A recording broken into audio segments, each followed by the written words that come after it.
জুলাই হত্যাকাণ্ডে জড়িতদের বিচার করতে সরকার জাতির কাছে প্রতিশ্রুতিবদ্ধ বলে জানিয়েছেন attorney general Mohammad Asaduzzaman. Bundle থাকলে প্রতি সেনমানিতে টাকা বাঁচবে। বিকাশ সেনমানি বান্ডেল কিনে জিতুন প্রতি লেনদেনে। সকালে ঝিনাইদহের শৈলকুপায় জিয়া সাইবার ফোর্স আয়োজিত আলোচনা সভা শেষে সাংবাদিকদের প্রশ্নের জবাবে কথা বলেন তিনি। নির্বাচন নিয়ে সরকার তার সঠিক পথে এগিয়ে যাচ্ছে উল্লেখ করে অ্যাটর্নি জেনারেল বলেন, জনগণের ভোটের অধিকার ফিরিয়ে দিতে সরকার নিরলসভাবে কাজ করে যাচ্ছে।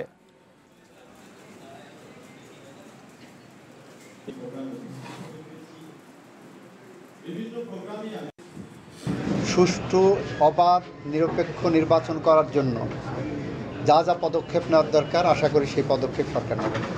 এটা সরকার অঙ্গীকারবদ্ধ এবং যারা জুলাই বিপ্লবে অপরাধের সাথে জড়িত তাদের বিচারের ব্যাপারেও সরকার প্রতিশ্রুতিবদ্ধ জাতির কাছে।